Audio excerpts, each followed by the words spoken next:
Breaking news చూస్తున్నాం. హైదరాబాద్ లో ఒక్కసారిగా వాతావరణం మారిపోయింది. నగరాన్ని క్యూములోనింబస్ మేఘాలు కమ్మేశాయి. ఇప్పటికే హైదరాబాద్ లోని పలు ప్రాంతాల్లో భారీగా వర్షం కురుస్తోంది. గ్రేటర్ లోని పలు చోట్ల ఈదురు గాలులతో కూడిన వర్షం పడుతోంది.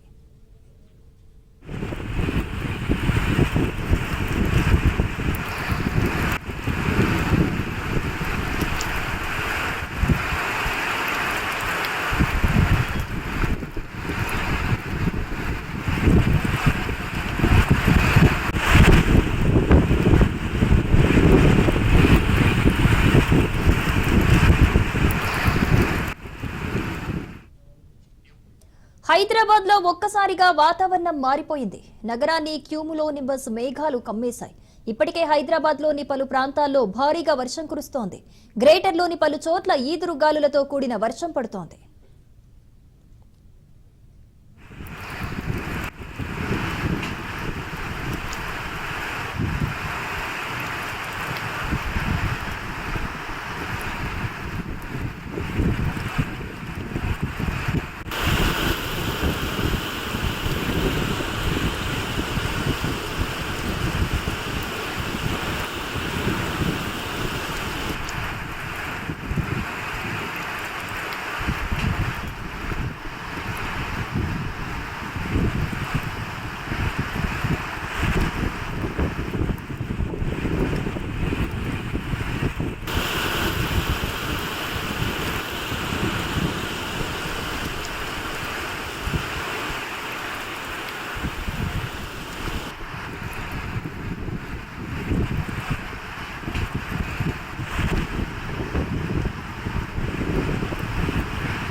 హైదరాబాద్ లో ఒక్కసారిగా వాతావరణం మారిపోయింది. నగరాన్ని క్యూములోనింబస్ మేఘాలు కమ్మేశాయి. ఇప్పటికే హైదరాబాద్ లోని పలు ప్రాంతాల్లో భారీగా వర్షం కురుస్తోంది. హైదరాబాద్ లో కురుస్తున్న వర్షానికి సంబంధించి మరింత అప్డేట్స్ మనకి రామలక్ష్మి లైవ్ లో అందిస్తారు. రామలక్ష్మి, వాతావరణం చూస్తుండగానే ఒక్కసారిగా మారిపోయినట్లుగా తెలుస్తోంది. హైదరాబాద్ లో పలు చోట్ల వర్షాలు కురుస్తున్నాయి. మరి ఈ వర్షం ఎప్పటి వరకు కంటిన్యూ అయ్యే అవకాశాలు ఉన్నాయి? వాతావరణ అప్డేట్స్ యశాల్ని ఉన్నట్టుండగా హైదరాబాద్ లో ఒక్కసారిగా వాతావరణం అయితే చేంజ్ అయింది. ఇప్పటి వరకు కూడా దట్టంగా మొత్తం ఎండలతో నిండిన నగరం ఒక్కసారిగా వాతావరణం అయితే పూర్తిగా చల్లబడిపోయింది. మేఘాలతో కమ్ముకున్న ఆ నగరం మొత్తం ఇప్పుడు అనేక ప్రాంతాల్లో వర్షపాతం కూడా ఎక్కువగా నమోదవుతుందని చెప్పాలి. ఇటు మాదాపూర్, కుకట్పల్లి, అమీర్పేట్, అలాగే పంజగుట్ట ప్రాంతాలు, కుత్బుల్లాపూర్ ప్రాంతాల్లో అయితే కనుక భారీగా ఈదురుగాలతో కూడిన వర్షాలు అయితే కనుక నమోదవుతున్నాయి. అలాగే మిగిలిన ప్రాంతాల్లో కూడా తేలికపాటి వర్షాలు అయితే పడే అవకాశాలు ఉన్నట్టుగా ఇటు వాతావరణ శాఖ కూడా హెచ్చరికలు ముందుగానే జారీ చేయడం జరిగింది. ఈ మొత్తంగా చూసుకుంటే కనుక గత 2-3 రోజుల నుంచి కూడా ఎంత మొత్తంలో అయితే ఎండలు అయితే నమోదవుతున్నాయో అంతే మొత్తంలో ఇటు వర్షపాతం కూడా నమోదయ్యే అవకాశం ఉన్నట్లు ముందుగానే హెచ్చరించడంతో అదే విధంగా ఇక్కడ ఈ విషయం కూడా అట్లాగే కనిపిస్తుంది. మధ్యాహ్నం వరకు కూడా ఎండ అనేది ఉష్ణోగ్రతలు చాలా ఎక్కువ 40 డిగ్రీలు దాటేంత వరకు కూడా రావడంతో ఇప్పుడు వర్షపాతం కూడా అలాగే నమోదవుతుంది.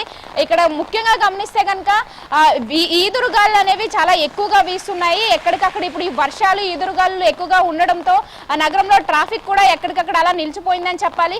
అలాగే ఇటు జిహెచ్ఎంసీ అధికారులు కూడా ఎక్కడికక్కడ ఎలాంటి ఇబ్బందులు కలగకుండా ప్రజలకి జాగ్రత్తలు కూడా తీసుకుంటున్నారు. వర్షాలు పడుతున్న సమయంలో బయటకు రావద్దని వాళ్ళకి హెచ్చరికలు కూడా జారీ చేస్తున్నారు. ఎందుకంటే ఈదురుగాలు ఎక్కువగా వీస్తుండడంతో చెట్లు రోడ్ల పైన విరుగుపడే అవకాశాలు ఉన్నాయి. ఎందుకంటే గతంలో కూడా ఇలా జరగడంతో ఇప్పుడు ఎవరు బయటికి రాకూడదని చెప్పేసి సూచనలు కూడా ఇస్తున్న పరిస్థితులు కనిపిస్తున్నాయి. అలాగే మరోపక్క వర్షపాతం కూడా అదే రీతిలో నమోదవడంతో వర్షం అనేది వర్షపు నీరు ఎక్కడికక్కడ బ్లాక్ అవ్వకుండా ముందుగానే వర్కర్స్ కూడా అక్కడికి అలర్ట్ చేయడం జరిగింది. ఎలాంటి ఇబ్బందులు కలగకుండా జిహెచ్ఎంసీ ముందుగానే అలర్ట్లు కూడా జారీ చేయడం జరిగింది. అయితే ఇప్పటికీ మనం చూసుకుంటే కనుక ఇటు బంగాళాఖాతంలో ఏర్పడిన అల్పపీడనం ఇప్పుడు కూడా అదే బంగాళాఖాతంలోనే తిరుగుతుండడంతో దాని ప్రభావంతో ఇటు తెలంగాణలోని కొన్ని జిల్లాల్లో అయితే కనుక వర్షపాతం ఎక్కువగా నమోదవుతుంది.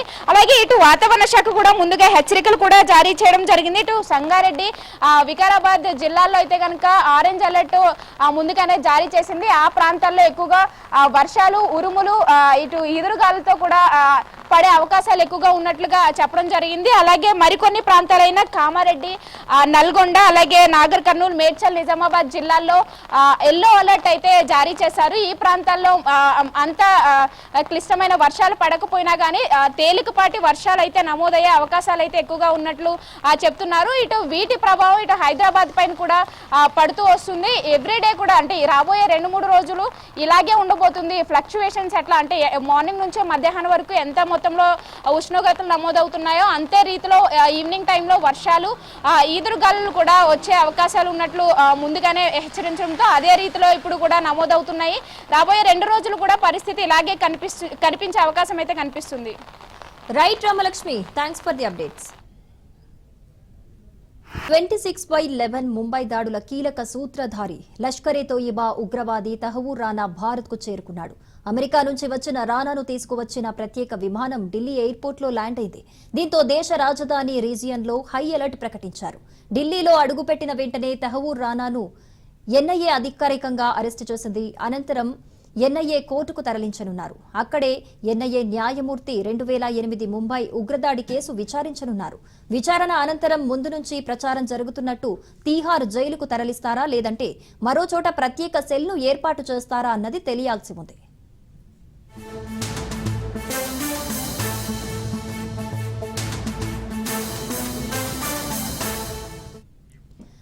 ముంబై ఉగ్రదాడి కుట్రదారులలో ఒక్కడైన తహవూర్ రానాను అమెరికా ప్రభుత్వం భారత్కు అప్పగించింది. తీహార్ జైల్లో అతడిని ఉంచనున్నట్టు ప్రభుత్వ వర్గాలు తెలిపాయి.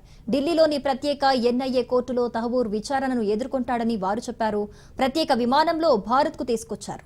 ముంబై దాడుల కీలక సూత్రధారి తహవూర్ రానా విచారణపై కేంద్రం అత్యున్నత సమీక్ష నిర్వహించింది. అమిత్ షాతో సమావేశానికి జయశంకర్, దోవల్ హాజరయ్యారు. ఇక భారత్లో తహవూర్ రానాను ఎన్ఐఏ విచారించనుంది.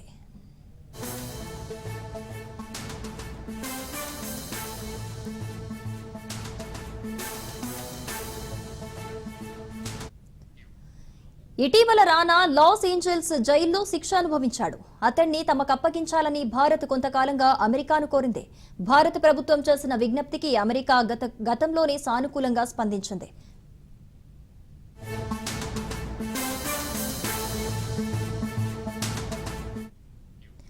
పదహారేళ్ల క్రితం అంటే 2008 నవంబర్ 26న పాకిస్తాన్ కేంద్రంగా పనిచేసే లష్కర్-ఏ-తోయిబా ముఠాకు చెందిన 10 మంది ఉగ్రవాదులు ముంబైలో మారణ హోమానికి పాల్పడ్డారు. కొబాలా సముద్రం తీరం వెంబడి దక్షిణ ముంబైలోకి ప్రవేశించిన ఈ ముఠా నగరంలో మారణ హోమాన్ని సృష్టించింది.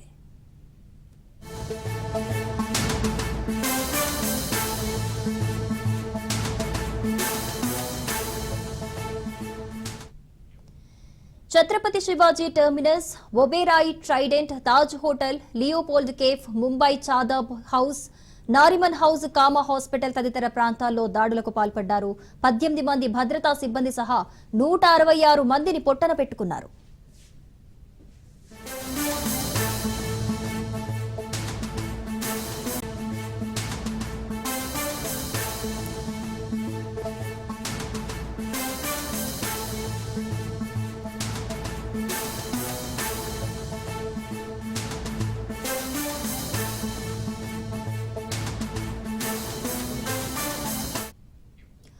అకాల వర్షంతో రైతు ఆత్మహత్య యత్నానికి పాల్పడిన ఘటన ములుగు జిల్లా మంగపేట మండలంలో చోటు చేసుకుంది.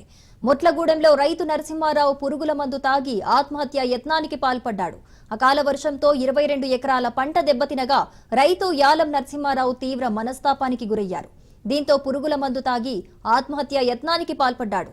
ఏటూరు నాగారం ఆసుపత్రిలో రైతుకు నరసింహారావుకు చికిత్స కొనసాగుతోంది.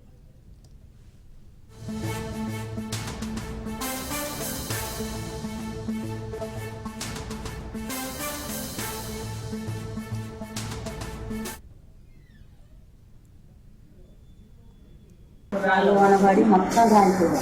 మిర్చి ఒక 2 ఎకరాలు 5 పోయింది. నువ్వులు 2 ఎకరాలు 5 పోయింది. 5 మొక్కజొన్న 5 ఎకరాలు. అందువల్ల చేను కాడిపోయి మందు 5 ఎకరాలు అంతేలాగా పోయి చూస్తాక అడపడిపోయి మందు డబ్బాలు తక్కువ వర్షం వచ్చింది. రాళ్ళ వర్షం ఒడ్లు లేకుండా అన్ని రాలిపోయినాయి. అది బాధలు ఆయన పడుకొని మరి ఏ నైట్ లేచిపోయిందో తాగి అక్కడ చాలా పడున్నారు. నైట్ 1 గంటకు పోయిందో 2 గంటలకు పోయిందో మాకు తెలియదు. తెల్లారి నాకు పోయి చుట్టాలకి చాలా పడున్నారు. మొత్తం నా పంట అంతా పాడైపోయింది కదా, ఇక మందు కట్టుకొని ఆ నైట్ మేము అందరం పడుకున్నాం. చచ్చిపోయిన వాళ్ళు ఒకటే కదా అని పడుకున్నాం. ఇక నైట్ లేచిపోయింది, మందు కట్టుకొని పోయి చేనులో పడున్నారు. తెల్లారి నాకు మనిషి లేదని చేను కాడిపోతే చేనులో పడున్నారు. రాష్ట్రంలో రీసర్వే ప్రతిష్టాత్మకంగా సాగుతోందని రెవెన్యూ శాఖ మంత్రి అనగాని సత్యప్రసాద్ తెలిపారు. ఈ సర్వేలో పాల్గొంటున్న ఉద్యోగులు, అధికారులకు మంత్రి అభినందనలు తెలిపారు. పొలం గట్లపై తిరుగుతూ ఉద్యోగులు సర్వే చేస్తున్నారని మంత్రి అనగాని సత్యప్రసాద్ పేర్కొన్నారు. రైతుల, భూ యజమానుల హక్కులను రక్షించే విధంగా పొలం గట్లపైన తిరుగుతూ సర్వే ఉద్యోగులు కష్టపడుతున్నారన్నారు. గత ప్రభుత్వం రీసర్వేను భ్రష్టు పట్టించిందని ఆగ్రహం వ్యక్తం చేశారు. గత వైసీపీ ప్రభుత్వం రీసర్వేను తప్పుల తడకగా నిర్వహించిందన్నారు. మా ప్రభుత్వం మా తప్పులను సరిచేస్తుందన్నారు. రీసర్వేను ఎంతో పకడ్బందీగా చేస్తున్నామన్నారు. అందులో సర్వే శాఖ ఉద్యోగులు కూడా కీలక పాత్ర పోషిస్తున్నారని మంత్రి అనగాని సత్యప్రసాద్ తెలియజేశారు. ఈరోజు నేషనల్ సర్వే డే, జాతీయ సర్వే వారి యొక్క అంటే ఏదైతే మనం ప్రతిష్టాత్మకంగా ఈ రాష్ట్రం చేస్తా ఉందో ఎంతో కష్టపడి రైతులకు కానీ వ్యాపారస్తులకు కానీ ఎవరైతే భూ హక్కుదారులు ఉన్నారో అందరికి కూడా నాణ్యమైనటువంటి రిజల్ట్ ఇవ్వాలనే లక్ష్యంతో ఎంతో కష్టపడి ఎప్పుడు కూడా గ్రామాల్లో అలాగే పొలాల మీద తిరిగే ఈ సర్వే ఉద్యోగస్తులందరూ కూడా నాకు శుభాకాంక్షలు.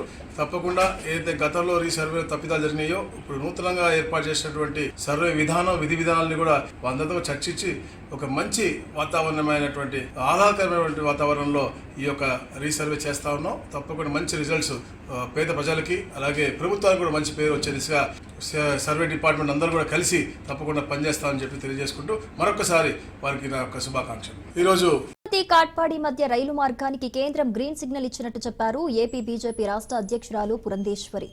1,113 కిలోమీటర్ల రైలు మార్గానికి 1,332 కోట్లను కేంద్రం రిలీజ్ చేసినట్టు చెప్పారు. రాయలసీమ రైతాంగానికి ఈ రైలు మార్గం ఎంతో ఉపయోగపడుతుందన్నారు. చిత్తూరు, తిరుపతి, నెల్లూరు జిల్లాలకి లాభం చేకూరుస్తుందన్నారు. అమరావతి ఏదైతే ఆంధ్రప్రదేశ్ రాజధానిగా ఉందో అటువంటి అమరావతి నిర్మాణానికి 4,285 కోట్ల రూపాయలని కేంద్ర ప్రభుత్వం మంజూరు చేయడం జరిగింది.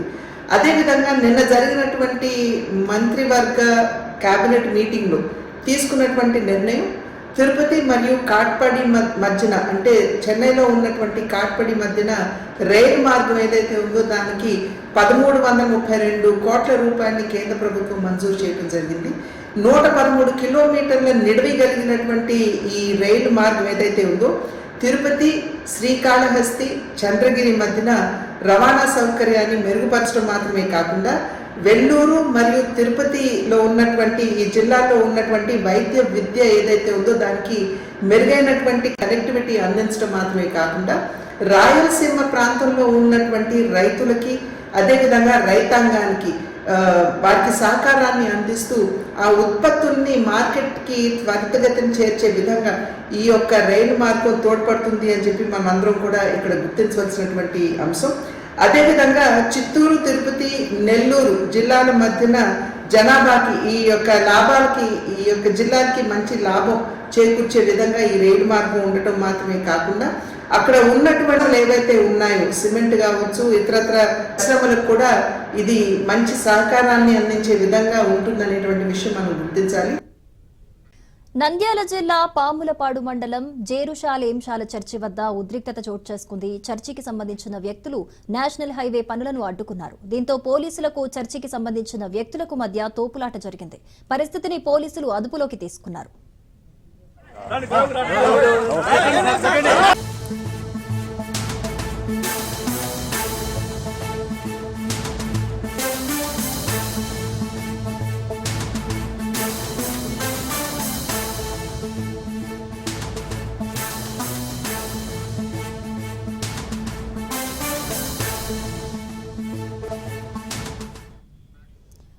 రైట్, మరో బ్రేకింగ్ న్యూస్ చూస్తున్నాం. కాంట్రాక్ట్ అసిస్టెంట్ ప్రొఫెసర్ల అక్రమ అరెస్టులను ఖండిస్తూ రాష్ట్ర వ్యాప్తంగా అధ్యాపకులు నిరసన తెలిపారు. ఈ నేపథ్యంలో ఇవాళ రాష్ట్రంలో ఉన్నటువంటి విశ్వవిద్యాలయాల బంద్కు పిలుపునిచ్చారు. రాష్ట్ర ప్రభుత్వం జీవో నెంబర్ 21ని రద్దు చేయాలని డిమాండ్ చేశారు. బేసిక్ DA, HRA 3% ఇంక్రిమెంట్తో కూడిన స్కేల్ ఇవ్వాలని డిమాండ్ చేస్తూ ఉస్మానియా యూనివర్సిటీలో ర్యాలీ నిర్వహించారు.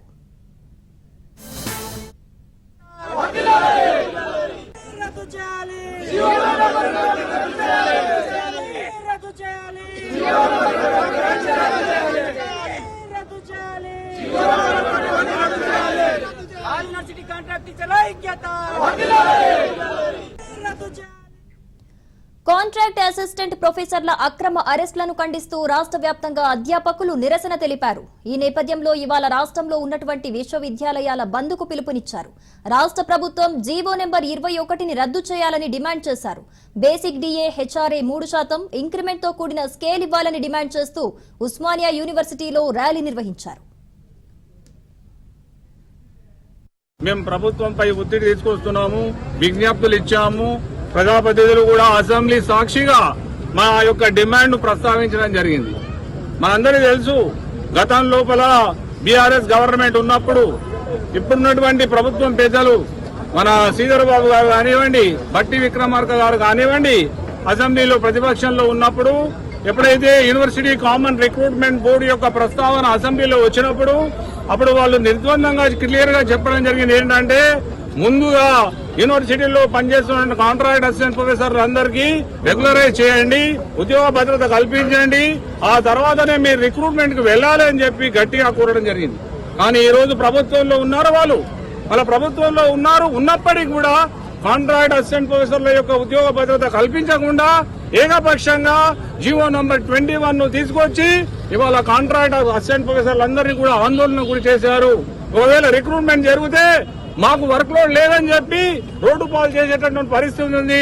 మా యొక్క ఫ్యామిలీస్ అన్ని రోడ్డు పాలు పరిస్థితి ఉంది. కాబట్టి వెంటనే జీవో నంబర్ 21 ఉపసంహరించుకోవాలి. దానికంటే ముందు మొత్తం 12 యూనివర్సిటీలో పనిచేస్తున్న కాంట్రాక్ట్ అసిస్టెంట్ ప్రొఫెసర్లందరికీ basic DA HRA 3% annual increment తో కూడుకున్న ఉద్యోగ భద్రత కల్పించాలి. ఆ తర్వాతనే మీరు రిక్రూట్మెంట్ పోవాలని చెప్పి మేము గట్టిగా ప్రభుత్వానికి డిమాండ్ చేస్తున్నాం. ప్రొటెస్ట్ క్రమంలో హైయర్ ఎడ్యుకేషన్ కౌన్సిల్ వెళ్ళడం జరిగింది. అక్కడ చాలా అన్డెమోక్రటిక్ వేలో చాలా మా కొలీగ్స్ అందరికీ అరెస్ట్ చేయడం జరిగింది. మేము ఒక్కటే అడగాలనుకుంటున్నాము, మాకు అన్యాయం జరిగేటప్పుడు మేము ఎవరికి వెళ్ళి అడగాలి, ఎవరికి వెళ్ళి ప్రశ్నించాలి, మా బాధలు ఎవరికి చెప్పుకోవాలి? మా బాధలు చెప్పుకోవడానికి కౌన్సిల్ వెళ్తే చాలా అన్డెమోక్రటిక్ ఇండీసెంట్ వేలో మా చాలా మంది లేడీ కొలీగ్స్ కి కూడా అరెస్ట్ చేయడం జరిగింది, విచ్ ఇస్ హైలీ కండెమ్నబుల్. నేను ఆనరబుల్ చీఫ్ మినిస్టర్ సార్తో ఒకటే విషయం మేము అందరి తరఫు నుంచి ఏం కోరుకుంటున్నామంటే, మేము రిక్రూట్మెంట్ కి అగేన్స్ట్ లేము, మాది రెగ్యులరైజేషన్ చేయండి, మేము కూడా రిక్రూట్మెంట్ ప్రాసెస్ లో మీకు సపోర్ట్ చేస్తాం. దయచేసి ఇలాంటి అన్డెమోక్రటిక్ వేలో అరెస్ట్ చేయడం మాత్రం అస్సలు ఇది కరెక్ట్ పద్ధతి కాదు. నేషనల్ లీడర్ రాహుల్ గాంధీ కూడా ప్రతిసారి కాన్స్టిట్యూషన్ విషయాలు మాట్లాడుతుంటారు. This is unconstitutional arrest and we are expressing our deepest anguish on this.